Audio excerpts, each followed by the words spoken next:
এনসিপির আহ্বায়ক নাহিদ ইসলামের কাছ থেকে শুনতে হবে।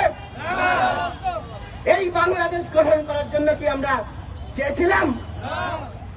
সেটা হচ্ছে পিপিলিকার পাখা গজে মরিবার তরে। আমরা একটা ফ্যাসিবাদ বিরোধী বাংলাদেশ, একটা দুর্নীতিমুক্ত বাংলাদেশ, যে বাংলাদেশে থাকবে না কোনো হানাহানি, থাকবে না কোনো রাহাজানি, থাকবে না কোনো গুন্ডামি, মাস্তামি, চগলখুরি।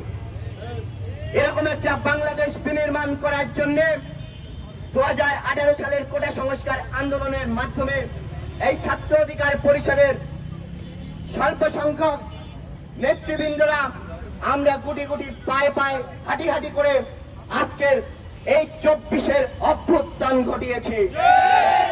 এই 24-এর অভ্যুত্থান ঘটিয়েছি শুধুমাত্র একটা সুন্দর বাংলাদেশ বিনির্মাণ করার জন্য।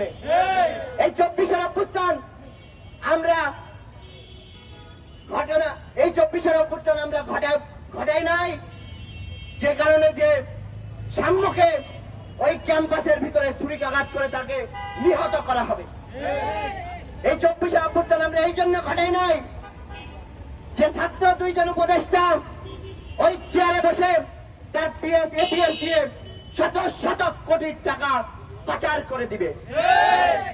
আমরা স্পষ্ট করে বলতে চাই, এই দুইজন ছাত্র উপদেষ্টা তারা শুধুমাত্র এই সমগ্র বাংলাদেশের ছাত্রদেরকে প্রতিনিধিত্ব করে না।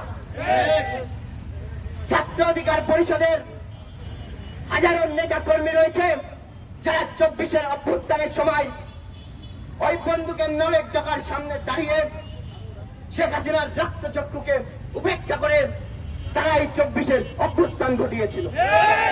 সুতরাং ছাত্র অধিকার পরিষদের নেতা কর্মীদেরকে আজকে বিভিন্ন জায়গায় মন্ত্রী উপদেষ্টা পর্যায় থেকে শুরু করে সর্বনিচের পর্যায় পর্যন্ত তাদেরকে অবহেলিত করে রাখা হয়েছে।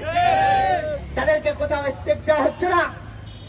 স্টেক আজকে তাদেরকে দেওয়া হচ্ছে যারা এই কিংস পার্টির সাথে যুক্ত আছে।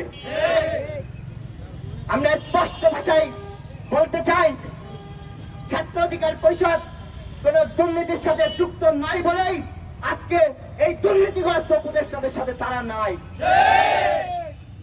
আমরা প্রফেসর মোহাম্মদ ইউনূস স্যারকে বলতে চাই, আগের দিন তো আপনারা বাইনারি গেম খেললেন, সারা রাত সকলকে জাগিয়ে রাখলেন, গুজব ছড়াইলেন। একবার বলেন যে আপনারা পদত্যাগ করবেন, আপনি পদত্যাগ করবেন, আরেকবার বলেন যে ভোর রাতে শুনলাম পদত্যাগ করবেন না। এই কথা কি আমাদের এনসিপির আহ্বায়ক নাহিদ ইসলামের কাছ থেকে শুনতে হবে? এই বাংলাদেশ গঠন করার জন্য কি আমরা চেয়েছিলাম? নাহিদ ইসলামের স্টেকটা এখানে কোথায়? তাকে কেন প্রধান উপদেষ্টাকে বলতে হবে যে প্রধান উপদেষ্টা যদি পদত্যাগ করছেন, আর সেটা নাহিদ ইসলামের মাধ্যমে ভায়া হয়ে এই বাংলাদেশের মানুষের কাছে প্রচার হবে? এটা কোন ধরনের তামাশা করা হচ্ছে? এটা সরাসরি ভাবে 24-এর অভ্যুত্থানের এই যে সকল 2000 ভাইরা শহীদ হয়েছেন, 30,000-এর বেশি মানুষজন আহত হয়েছেন, তাদের সাথে রং তামাশা করা বলে। আমরা স্পষ্টত বলতে চাই, আজকে ঢাকা বিশ্ববিদ্যালয়ে আপনারা দেখে থাকবেন বিনমিন মোল্লা বাংলাদেশ ছাত্র অধিকার পরিষদের সভাপতি, কত বড় নির্লজ্জ! এই ঢাকা বিশ্ববিদ্যালয় প্রশাসন টানা 80 ঘন্টা অনশনে বসে থেকে ডাকসু আদায় করে নিতে হয়।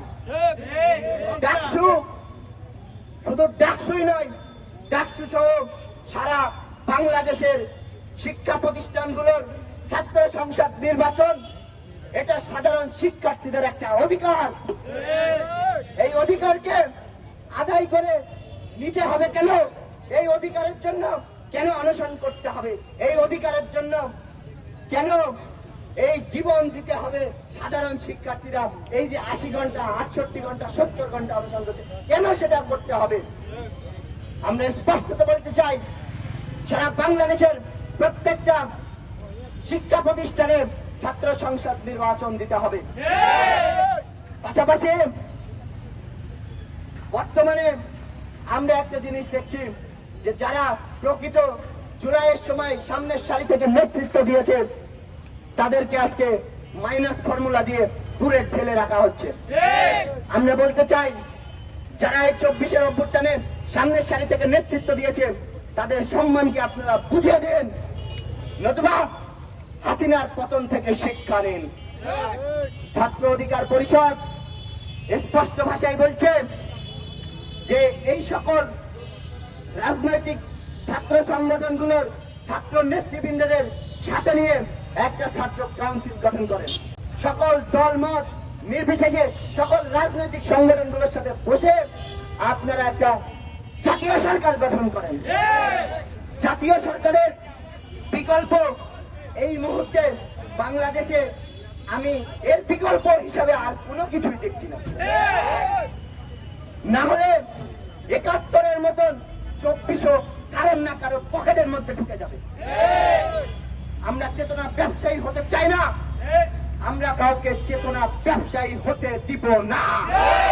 শরীরের রক্ত থাকতে ছাত্র অধিকার পরিষদ কাউকে চেতনা নিয়ে ব্যবসা করতে দিবে না।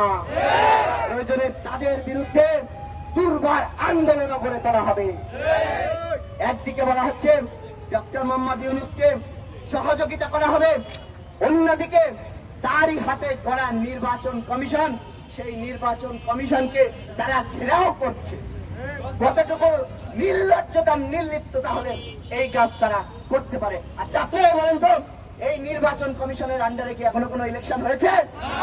তো ইলেকশনই হয় নাই, আপনার পছন্দ হয় নাই, আপনার তাদের প্রতি রাগ হয়েছে, গুসা হয়েছে ভাই, এই জন্য আপনি ওই নির্বাচন কমিশন ঘেরাও করবেন? আপনি তো সরাসরি এই ডক্টর মোহাম্মদ ইউনূসের সাথে গাদ্দারি করছেন, বিশ্বাসঘাতকতা করছেন। সুতরাং সবশেষে আমি একটা কথা বলতে চাই, এই একমাত্র সময়, এই মুহূর্তে, এই 24-এর অভ্যুত্থান পরবর্তী সময়ে বাংলাদেশ রাজনৈতিকভাবে সবচেয়ে দুর্বিষহ ক্রিটিক্যাল সময় অতিক্রম করছে। এই মুহূর্তে সকল রাজনৈতিক দলের নেতৃবৃন্দদেরকে ডেকে অনতিবিলম্বে আপনারা জাতীয় সরকার গঠন করুন। এই জাতীয় সরকারের বিকল্প এই বর্তমান সময়ে আমরা আর কিছু দেখছি না।